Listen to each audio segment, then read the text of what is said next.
pàdé mi lọ́nà ìyanu Olúwa.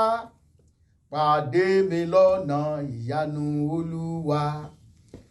Pàdé mi lọ́nà ìyanu Olúwa. Pàdé mi lọ́nà ìyanu Olúwa. Má jẹ́ n wá lásán, ó sọ mí dálayọ̀ lónìí. Má jẹ́ n wá lásán, ó sọ mí dálayọ̀ lónìí. Pàdé mi lọ́nà ìyanu Olúwa. Ẹ lè ṣe o, agbára yín ká. Ẹ lè ṣe o, agbára rẹ̀ ká. Bàbá mi tó ń ṣiṣẹ́ ìyanu, agbára rẹ̀ ká. Bàbá mi tó ń ṣiṣẹ́ ìyanu, agbára rẹ̀ ká. Ìwọ nìkan lágbára mi o, Jésù.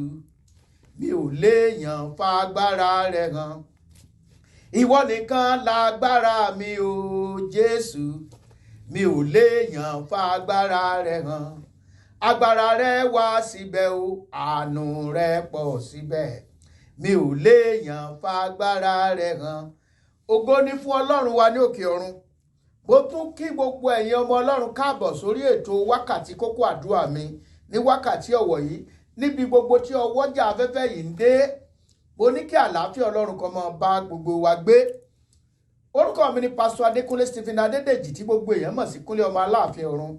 Láti inú ìjọ The Redeemed Christian Church of God, Fountain of Power, orísun agbára, English stroke Yorùbá parish tó kalẹ̀ sí number 11965 Bisonet Street, Suite 106E, Houston, Texas 77099.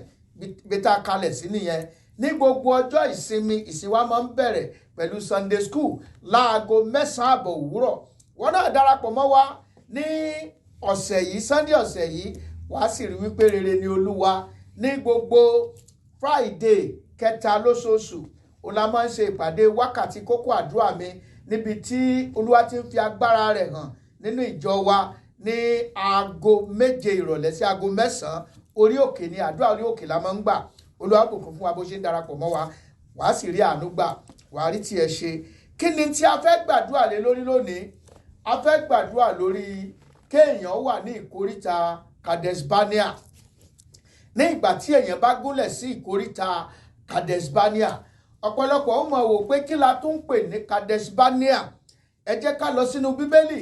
Àwọn ọmọ Ísírẹ́lì wọ́n ń bọ̀ láti ilẹ̀ Íjíbítì, níbi tí Ọlọ́run ti yọ wọ́n jáde kúrò ní oko ẹrú. Wọ́n la Òkun Pupa já. Oríṣiríṣi ogun Ọlọ́run ti ṣẹ́. Ọlọ́run pèsè mánà fún wọn. Ọlọ́run rọ̀jò àparò fún wọn. Wọ́n wá gúnlẹ̀ sí ìkóríta kan tí a ń pè ní Kadesi Banea. Ó wà nínú ìwé Deuteronomy orí 1. Ẹ jẹ́ ká wo ẹsẹ̀ 19. Deuteronomy orí 1 ẹsẹ̀ 19. Deuteronomy chapter 1 verse 19. Ó kà báyìí wípé nígbà tí àwa sì kúrò ní Hórébù, àwa rí gbogbo aginjù ńlá nì tí ó ní èròjà tí ẹ̀yin rí ní ọ̀nà òkè àwọn ọmọ Ámórì, bí Olúwa Ọlọ́run wa ti fún wa ní àṣẹ. Àwa sì wá sí Kadesi Banea. Àwa sì wá sí Kadesi Banea. Tí a bá ka ibi láti ẹsẹ̀ 19 yẹn, tí a bá kà dé verse 46, a rí ìtàn yẹn yóò yé wa, tàbí ká ka gbogbo chapter yẹn, ṣùgbọ́n torí àkókò wa a ò lè kà á. Ohun tó ṣẹlẹ̀ ni wípé ní ìgbà tí wọ́n dé Kadesi Banea, Kadesi Banea ní ìkóríta tí wọ́n ti ń wo ilẹ̀ ìlérí tí wọ́n lọ lọ́ọ̀kan. Ọlọ́run wá sọ fún Mósè, ó ní ilẹ̀ tí mo ti ṣèlérí fún Ọlọ́run Ábúráhámù, tí mo ti ṣèlérí fún Ábúráhámù, Ísákì àti Jákọ́bù, tí mo ti ṣèlérí fún wọn lélẹ́yìí. Ọ̀yá ò nìyẹn lọ́ọ̀kan yẹn, ẹ lọ rè gbalẹ̀ náà. Ìgbà tí ó dẹ̀ jíṣẹ́ yẹn fún àwọn ọmọ Ísírẹ́lì, kí ni tó ṣẹlẹ̀? Àwọn àgbààgbà, àwọn amòye, wọ́n wá sọ́dọ̀ ẹ̀, wọ́n wá fún ní àmọ̀ràn wípé lóòótọ́ ni bá tiẹ̀ lọ, tiẹ̀ jẹ́ ká kọ́ lọ ṣe àmì, ká lọ ṣe àmì sí ìlú náà. Ọ̀rọ̀ yẹn dá lójú Mósè, ó sì gbà fún wọn bẹ́ẹ̀ wípé kí wọ́n lọ rè ṣe àmì. Ìgbà tí wọ́n lọ ṣe àmì, ó yan èèyàn kọ̀ọ̀kan láti inú ẹ̀yà kan, sẹ́wẹ̀ pé ẹ̀yà méjì la wọ́n ní. Nígbà tí wọ́n lọ sí ilẹ̀ náà, wọ́n rí pé ilẹ̀ ọlọ́ràá ni, ó sàn fún wàrà ó sàn fún oyin. Wọ́n mú èso ilẹ̀ náà wọ́n já èso bọ̀ ńbẹ̀ wọ́n wá fi jíṣẹ́ ńlé. Ṣùgbọ́n kan wá wà nínú ìrìn àjò yẹn. Ṣùgbọ́n yẹn òun ló mú wọn gúnlẹ̀ sí ìkóríta aginjù Kadesi Banea. Wọ́n mú ìyìn búburú padà wá. Ìyìn tí wọ́n mú wá ni wípé àwa ò lè lọ ilẹ̀ yẹn, àwọn mánákì ló wà níbẹ̀, àwọn alágbára ló wà níbẹ̀, àwọn èèyàn tó sígbọnlẹ̀ jù wá lọ àwọn ló wà níbẹ̀, a ò lè gba ilẹ̀ yẹn.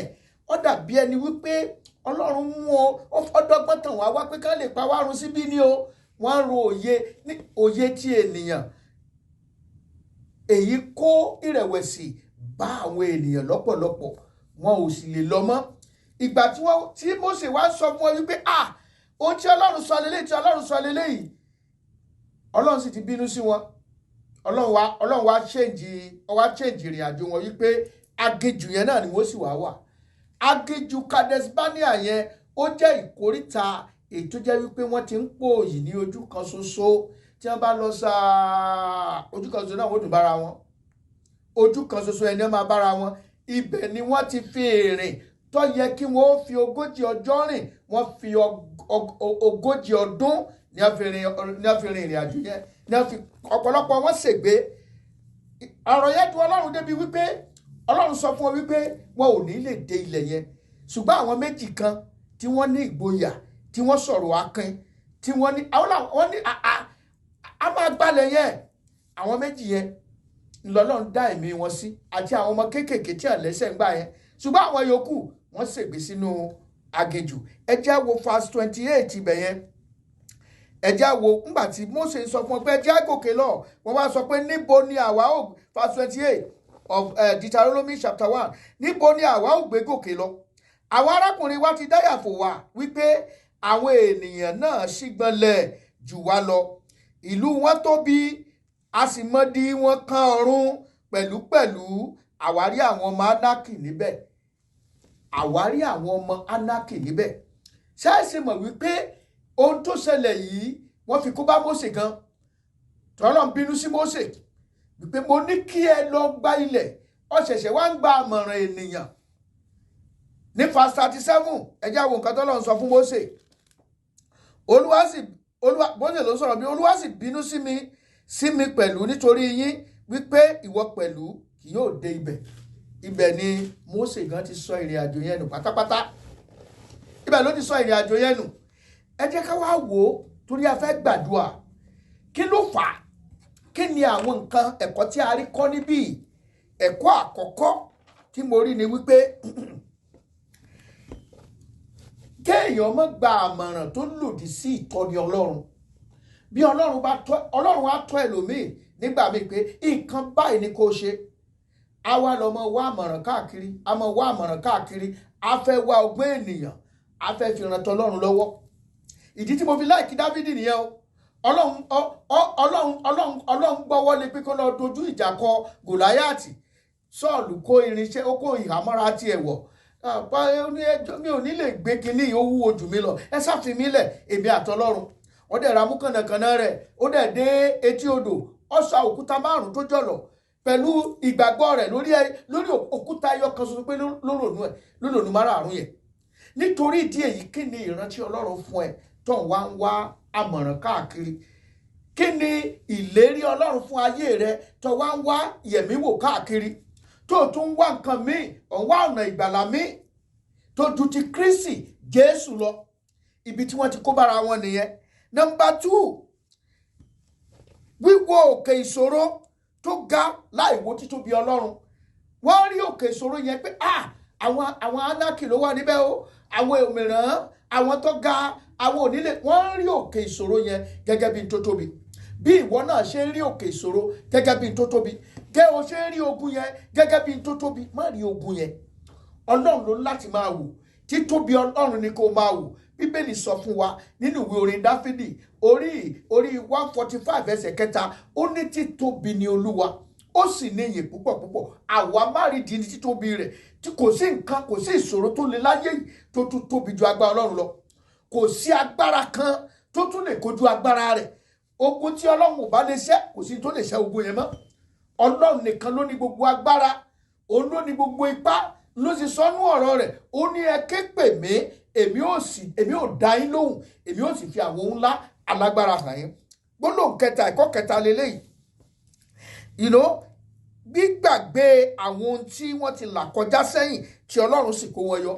Ọ̀pọ̀ ìgbà nígbà tá a bá bára wa nínú ìṣòro, a ti gbàgbé wípé ọjọ́ tí ìṣòro tá a wà yẹn, wọ́n ti bí wa ṣáájú ìṣòro yẹn. Ọ̀pọ̀ nǹkan láti là kọjá sẹ́yìn tó di ẹ̀dù ìṣòro yẹn lọ. Ṣùgbọ́n èṣù àwa máa mú kí ìṣòro yẹn kó tóbi lójú rẹ̀. Á bẹ̀rẹ̀ sí ní kórora rẹ̀ pin. Á bẹ̀rẹ̀ sí ní wò wípé ọ̀nà ti dí.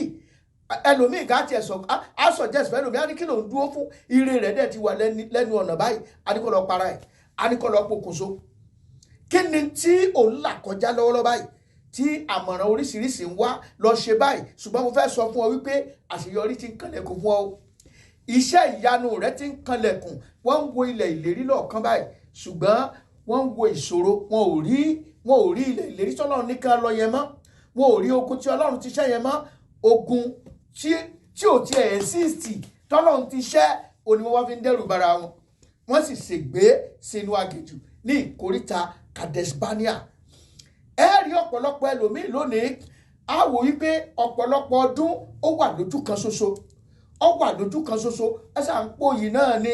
Ó ń pòyì, kò dáwọ́lé nǹkan kan, kò gbé ìgbésẹ̀ kankan. Torí wípé ó ń wò wípé èṣù á máa sọ wípé ìwọ ti rí nǹkan tó ti rí ẹ̀rí. Ó ti rí ẹnìkan tó là lùyọ́ níbẹ̀ yẹn rí. Ẹlòmíì gan ago ló máa ń wò. Nítorí pé lágbájá ń ṣe báyìí, òun náà fẹ́ ṣe bẹ́ẹ̀. Àwa máa jà kìtìkìtì, a máa pòyì lójú kan ṣoṣo, a máa pòyì lójú kan ṣoṣo. Ọjọ́ sì máa lọ. Àwọn ni à ń pè ní ogun afàkókò ẹni ṣòfò. Iyèméjì tó máa ń fà á tí èèyàn bá ti ń ṣiyèméjì. Ẹnikẹ́ni tó fẹ́ lu àlùyọ láyé yìí, ó gbọ́dọ̀ ní ìgbàgbọ́ tó le. Ó gbọ́dọ̀ sọ iyèméjì dànù. Ó gbọ́dọ̀ wà focus níbi tó ń lọ yẹn. Má jẹ́ kí nǹkan ohunkóhun kó yẹ ìgbàgbọ́ rẹ. Má jẹ́ kó ohunkóhun kó mì ìgbàgbọ́ rẹ. Ó ń lọ sí ilẹ̀ ìlérí. Ibi tó sì ń lọ yẹn, ibi tó ga ni. Ẹ wò bá tí Èlíṣà tó sọ wípé níwòye ọ̀la a máa ta nǹkan báyìí lówó pọ́kú báyìí. Ìjòyè tó ní kò ṣeé ṣe, ó fojú rẹ̀ rí o, ṣùgbọ́n kò jẹ́ ń bẹ̀. Ẹ má jẹ́ ká máa fi ọpọlọ orí wa rò ó báwo lọ́lọ́run sì fẹ́ ṣe. Ọpọlọ sáyẹ́ǹsì kò gbé ti Ọlọ́run. Ìmọ̀ ara ènìyàn kò gbé ti Ọlọ́run. Ẹlòmíì ò tiẹ̀ máa wò pé bó ló ṣe dúró gan, pílà wo ló gbé dúró. Iṣẹ́ Ọlọ́run nìyẹn. Bọ́lọ́run ṣe tóbi tó nìyẹn. Bọ́lọ́run ṣe ní agbára tó nìyẹn. Ọlọ́run tó dá ẹ̀mí rẹ ní kékeré, ó dẹ̀ ń grow, ó dẹ̀ ń ga débi tó ti wà yẹn. Kí wàá ní ìṣòro yẹn tó ro ara rẹ pin, tó rò bọ́lọ́run ò lè gbà ọ́, tó rò bọ́lọ́run ò lè ṣe. Àdúrà ló máa gba. Pásọ̀ kí la máa ṣe? A máa gbàdúrà ni. Bíbélì sọ fún wa nínú ìwé Sáàmù orí 11 ẹsẹ̀ 3. Ìwé Sáàmù orí 11 ẹsẹ̀ 3. Ó ní tí ìpìlẹ̀ bá bàjẹ́, kí ni olódodo ṣe? Olódodo máa gbàdúrà ni. Àdúrà náà la fẹ́ gbà lónìí. So ready àti gbàdúrà. Wá gbàdúrà. Mo fẹ́ jáde kúrò ní ìkóríta Kadesi Banea tí mo wà yìí, tí mo ti ń pòyì ní ojú kan ṣoṣo. Ìrìn àjò tó yẹ kó fi wákàtí kan rìn, èṣù dẹ̀ wá sọ di 30 ọdún mọ́ ọ lọ́wọ́. Òní ni wàá jáde kúrò nínú aginjù yẹn. Ẹ̀mọ́ máa mú ọ jáde kúrò nínú aginjù Kadesi Banea tó wá sí yẹn. Gbólóhùn àkọ́kọ́ tó kọ́kọ́ wí lélẹ́yìn. Gbólóhùn ìgbàgbọ́ òun ló máa kọ́kọ́ wí. Kọ́kọ́ bẹ Ọlọ́run náà kó tó bẹ̀rẹ̀ àdúrà yẹn láṣálẹ́ yìí. Kọ́kọ́ bẹ Ọlọ́run, dúpẹ́ lọ́wọ́ t'Ọlọ́run ti ṣe. Rántí àwọn ogun tí Ọlọ́run ti ṣẹ́ fún ọ. Mo dúpẹ́ pé lákòókò báyìí nǹkan báyìí fẹ́ ṣẹlẹ̀, ìwọ ló gbà mí. Ní àkókò báyìí nǹkan báyìí fẹ́ ṣẹlẹ̀, ìwọ ló gbà mí. Dúpẹ́, kọ́kọ́ yin Ọlọ́run lógo dáadáa. Kọ́kọ́ yin lógo dáadáa. Lẹ́yìn yẹn wá lọ síwájú rẹ̀. Bẹ̀rẹ̀ sí ní bẹ̀bẹ̀, Olúwa dáríjì mi. Àwọn ìgbàgbọ́ tí mo ti ṣiyèméjì, Olúwa dáríjì mi. Gbogbo ọ̀nà tí mo ti wo ibòmíràn tí mi ò tẹjúmọ́ ìwọ Ọlọ́run, Olúwa dáríjì mi. Olúwa ṣàánú fún mi. Gbogbo tí mo ti dáwọ́lé tó mú mi kúnlẹ̀ sí ìkóríta yìí tí mo fi wà ní ojú kan ṣoṣo fún ọ̀pọ̀ ọdún, fún ọ̀pọ̀ ọjọ́, fún ọ̀pọ̀ ọ̀sẹ̀. Olúwa dáríjì mi. Olúwa wẹ̀ mí mọ́ lónìí. Wá ṣàánú fún mi. Wá bẹ̀rẹ̀ gbólóhùn àkọ́kọ́. Wà á ní mo gbàgbọ́, mo sì jẹ́wọ́ pé Olúwa yóò mú ọ̀nà mi tọ́ ní ọdún tí mo wà yìí. Yóò sì ṣe atọ́nà mi. Yóò sì fi ẹsẹ̀ mi múlẹ̀ ṣinṣin sí ọ̀nà ire àti ìbùkún lórúkọ Jésù. Gbólóhùn àkọ́kọ́ nìyẹn. wàá sọ tàṣẹ ni wàá sọ tíkíní tàṣẹ nítorí pé ńgbà níta máa ń pè ní ìgbàgbọ́ lélẹ́yìí bíìlì wípé ó ní àwọn ará àgbà ní ìgbàgbọ́ ó ní wọ́n ṣe sọ ìwọ náà wàá sọ pé mo gbàgbọ́ ó ní mo ṣe wí. A máa ń pè kíní kan ní mo kàwé kẹ́dẹ́tẹ́kì kan ó ní God kind of faith, ìgbàgbọ́ irú ìgbàgbọ́ ti Ọlọ́run, torí pé Ọlọ́run dá ayé nípa ọ̀rọ̀ rẹ̀, Ọlọ́run sọ nípa ọ̀rọ̀, ó sọ̀rọ̀ yẹn torí pé ó gbàgbọ́ wípé ọ̀rọ̀ yẹn máa ṣẹ, ó gbàgbọ́ wípé ọ̀rọ̀ yẹn máa ṣe kíni, ó máa come to pass. Ó ní jẹ́ kí ìmọ́lẹ̀ kó wà, ìmọ́lẹ̀ sì wà. Bíbélì dẹ̀ sọ fún wa wípé ọmọ Ọlọ́run lè àwa ṣe tí a bá jẹ́ ọmọ Ọlọ́run ní òtítọ́ àti ní òdodo, gẹ́gẹ́ bí bàbá wa ṣe ní àṣẹ, ó fi àṣẹ yẹn sí wa lẹ́nu. Ìwọ náà wá sọ wípé mo sọ, mo gbàgbọ́. Wàá sọ wípé mo gbàgbọ́, mo sì jẹ́wọ́ rẹ̀ pé Olúwa yóò mú ọ̀nà mi tọ́ nínú ọdún yìí, yóò sì ṣe atọ́nà mi, yóò sì fi ẹsẹ̀ mi múlẹ̀ ṣinṣin sí ọ̀nà ire àti ìbùkún. Yẹn ni wípé o ti ń gbé ara rẹ kúrò ní ojú kan ṣoṣo nìyẹn. Ọ̀nà tó ti dín yẹn ó máa wá bẹ̀rẹ̀ sí ní ńlá, bóun rìn máa confess ẹ̀ pé mo sọ bẹ́ẹ̀ ni mo sì gbàgbọ́ wípé Olúwa yóò mú ọ̀nà mi tọ́ ní ọdún yìí, yóò ṣe atọ́nà mi, yóò sì fi ẹsẹ̀ mi múlẹ̀ ṣinṣin sí ojú ọ̀nà ire, sí ojú ọ̀nà ìbùkún. Níbi tí n bá lọ, ire ó máa tọ̀ mí wá. Ibo tí n bá dojú kọ, ilẹ̀kùn ayọ̀ tí n bá ti kàn yóò máa ṣí sílẹ̀ fún mi, yóò máa ṣí sílẹ̀ fún mi. Ọ̀yá ọ̀nà ọ̀yá máa ṣí fún mi lórúkọ Jésù. Ire kó wá mi kàn lórúkọ Jésù. Àánú kó wá mi kàn lórúkọ Jésù. Mo kú òdójú kan ṣoṣo lónìí. Aṣọ dídúró sójú kan ṣoṣo tá a gbé wọ̀ mí, ọ̀yá ẹ bọ́ sọnù kúrò lọ́rùn mi. Agbára tó dá mi dúró sójú kan ṣoṣo lórúkọ Jésù, mo pa láṣẹ, ẹ ṣíwọ́ iṣẹ́ lónìí, ẹ fi ayé mi lẹ̀. Ọfà mọ́lẹ́rìí ayọ̀ tí a ti ta sínú ìṣẹ̀dá mi, ọ̀yá ẹ jáde lọ lórúkọ Jésù Kristi. Wàá máa sọ tàṣẹ ni. Ọfà mọ́rọ̀kọ̀fẹ́, ọfà mọ́ràyàfẹ́, èdè ata sínú ayé mi, ọ̀yá ẹ jáde lásàlẹ̀. Ọfà mọ́rọ̀mọ́ bí, èdè ata sínú ayé mi, ẹ jáde lásàlẹ̀. Ọfà márì iṣẹ́ rere lórúkọ Jésù, ọ̀yá ẹ jáde kó nu ayé mi. Wàá sọ tàṣẹ ni wípé mo sọ, mo sì gbàgbọ́. Ó ní àwọn ará àgbà nígbàgbọ́ nínú ìwé Rómù orí kẹwàá, ó sọ fún wa, ó ní ọ̀rọ̀ ìgbàgbọ́ náà ó ló ń bẹ ní ọ̀dọ̀ rẹ̀, ó ló wà ní etí ọ̀dọ̀ rẹ̀, ó ló sì ń bẹ ní ẹnu rẹ̀. Ó ní what he say is that the word of faith, the word is nigh thee, the word is beside thee. He said it's even in your mouth, that if you confess it, that Jesus Christ is Lord and he was risen from the dead, whatever you say shall come to pass. If you believe it and you say it, it will come to pass. Somebody says it's going to kill you and you accepted it. You reject it immediately. They speak even against you. You have to cancel it by the word of your mouth. Ẹlòmíràn lọ fa hàn bá nǹkan, àwa sọ̀rọ̀ òdì sí ọ, wá yí padà. Gbọ́dọ̀ kejì lélẹ́yìí, wà ní mo gbé ọ̀págun ẹ̀jẹ̀ Jésù Kristi sókè lòdì sí ẹ̀mí Kadesi Banea nínú ayé mi lórúkọ Jésù. Mo gbé ọ̀págun ẹ̀jẹ̀ Jésù Kristi sókè. Mo ru àṣẹ ọ̀rọ̀ Ọlọ́run, mo fi dojú kọ ìwọ ẹ̀mí Kadesi Banea nínú ayé mi, ọ̀yá ẹ jáde. Ẹ fi ayé mi sílẹ̀. Agbára tó dá mi dúró sójú kan ṣoṣo tó ní máa pò ìdójú, ẹ fi ayé mi lẹ̀ lónìí. Ẹnu rẹ ló máa fi sọ ọ́. Ọlọ́run ti ṣètò àwọn nǹkan kan parí tó jẹ́ yí pé ó wá fi lé wa lọ́wọ́ yí pé ó yá ìwọ náà sọ báyìí. Ìwọ náà wí báyìí. Never accept any negative thing into your life, into the life of your children. You have to reject it. You have to confess it, and it shall come to pass. Gbogbo ọ̀rọ̀ òdì tá a ti sọ sí mi tó dá mi dúró sójú kan ṣoṣo, ẹ̀mí mímọ́ ọ̀yá yí dànù. Olúwa yí dànù lónìí. Gbólóhùn kan nìyẹn. Gbólóhùn kẹta lélẹ́yìí. Wà ní mo pàṣẹ ní orúkọ Jésù, gbogbo odi Sátánì tó so mí mọ́lẹ̀ sí ojú kan ṣoṣo fún ọ̀pọ̀ ọdún, fún ọ̀pọ̀ ìgbà, fún ọ̀pọ̀ ọjọ́, ọ̀yá ẹ máa wó lulẹ̀.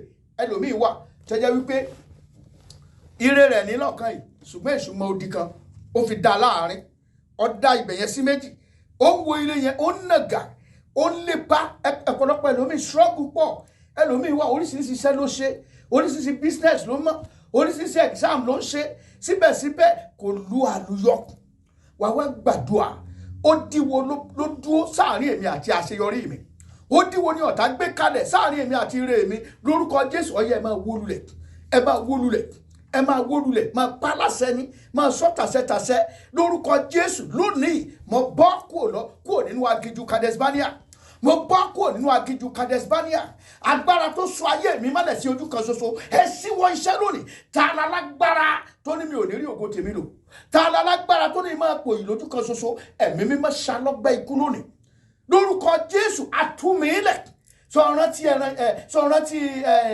kẹ́tẹ́kẹ́tẹ́ yẹn tí Jésù sọ ó ní ẹ lọ rè mú kẹ́tẹ́kẹ́tẹ́ ó ní ẹ bá níbi tí wọ́n dè mọ́ ọyẹ ẹ tú sílẹ̀ nígbà tẹ́ bá tú wọ́n tún bí léèrè o wípé ta ló ní ẹ tú ẹni Olúwa ní fi ṣe wọn náà sọ wípé Olúwa ní fi mí ṣe nítorí pé ìgbà tán fẹ́ tú ọ sílẹ̀ ọ̀tá tún máa bínú ọ̀fẹ́ rí ògolo wàá tún máa bínú wọ́n ní ta ló ní wàá sọ pé torí pé Olúwa ní mi fi ṣe àtúmílẹ̀ lónìí lọ́jọ́ tá a tú kẹ́tẹ́kẹ́tẹ́ yẹn lẹ̀ lọ́jọ́ náà làwọn èèyàn máa ń tò tí wọ́n ń wòran kẹ́tẹ́kẹ́tẹ́ ọjọ́ yẹn ni Jésù gorí kẹ́tẹ́kẹ́tẹ́ yẹn ọjọ́ yẹn làwọn èèyàn ń bó aṣọ wọn sílẹ̀ tí wọ́n ń tẹ sílẹ̀ tí kẹ́tẹ́kẹ́tẹ́ ń gorí ẹ̀ àwọn tí ò láṣọ tí ò lówó wọ́n ń já ìmọ̀ ọ̀pẹ wọ́n ń sẹlibrétì ẹ̀ agbára wo ló ń dá celebration mi dúró agbára wo ló ń dá ọjọ́ ayẹyẹ mi dúró lórúkọ Jésù ẹ fi ayé mi lẹ̀ lónìí okùn wo la so mọ́ mi lọ́rùn tí ò jẹ́ kí n lọ síbi ògo tí ò jẹ́ kí n lọ síbi ìgbéga ó yẹ já lórúkọ Jésù ẹ já sọnù lórúkọ Jésù ẹ já sọnù mo kú òlójú kan ṣoṣo láti òní lọ àkókò ìgbéga mi ti tó bàbá rìn lójú ọ̀nà bóun wa kò máa sọ lórúkọ Jésù ọdún yìí ni màá ṣe rere ọdún yìí ni màá ráàánú gbà ọdún yìí lògo mi máa gùn ọdún yìí ni màá lu àlùyọ tèmi máa wí wàá máa wí ní nítorí pé àṣẹ yẹn ó wà ní ọ̀dọ̀ Ọlọ́run dẹ̀ ti fi àṣẹ yẹn ó ti fi sí ọ lẹ́nu jẹ́ sọ àwọn àṣírí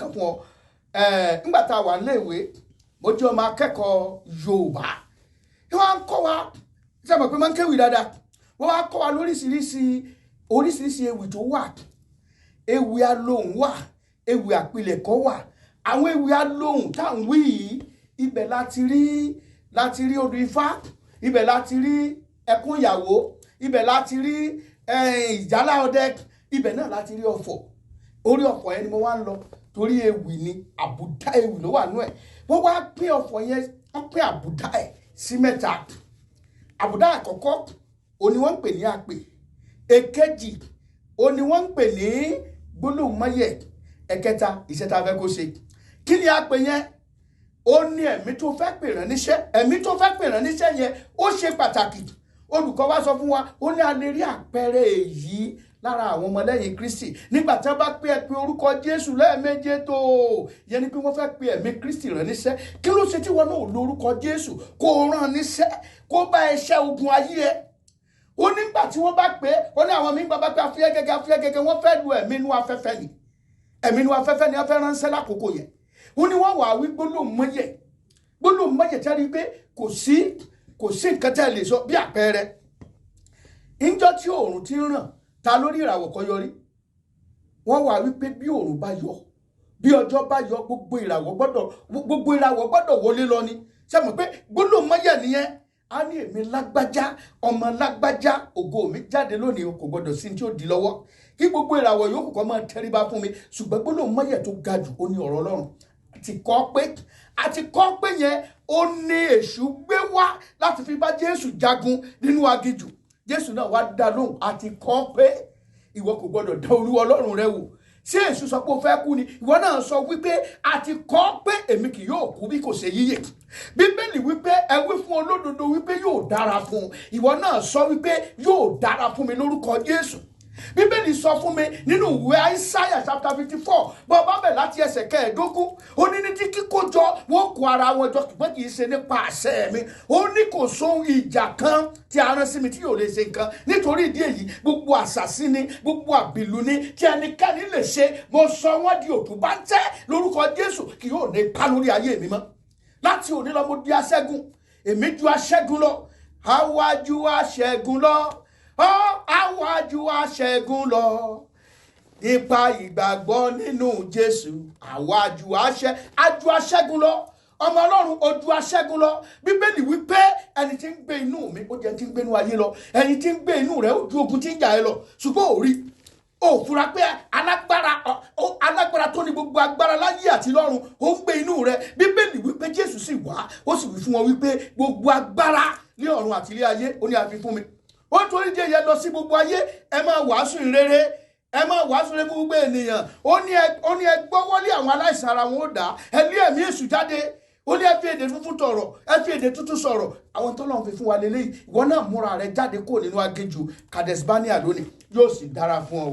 Àlàáfíà rẹ yóò ṣe pọ̀. Orúkọ mi ni Pastor Adékúnlé Stephen Adédèjì, tí gbogbo èèyàn mọ̀ sí Kúnlé ọmọ Aláàfin ọ̀run, láti inú ìjọ The Redeemed Christian Church of God, Fountain of Power, orísun agbára, English Rock Yorùbá Parish tó kalẹ̀ sí number 11965 Bisonet Street, Suite 106E, Houston, Texas 77099. Gbogbo ọjọ́ Sunday òní ìsìn wa máa ń bẹ̀rẹ̀ pẹ̀lú Sunday school láago 9 òwúrọ̀. Gbogbo ìsìn wa ní ìsọjí, wàá bá Jésù pàdé, wàá sì rí wípé rere ni Olúwa. Ó lè pè mí lórí aago fún àdúrà tàbí fún àmọ̀ràn lórí +1 281 857 3658. Gbé ọwọ́ ọ̀tún rẹ sí orí rẹ. Mo gbàdúrà ní orúkọ Jésù, agbára Ọlọ́run kó wọnú ìṣẹ̀dá rẹ lọ. Jáde kúrò nínú aginjù Kadesi Banea àti ayé fi ọmọ, nínú àhámọ́ tí ọ̀tá fi ọ pamọ́ sí yẹn. Lórúkọ Jésù, jáde kúrò ńbẹ̀. Ó yá lọ ṣe rere, kó lọ rí àánú gbà, kó sì jẹ́rìí ayọ̀. Jésù Kristi Olúwa wa, àmín.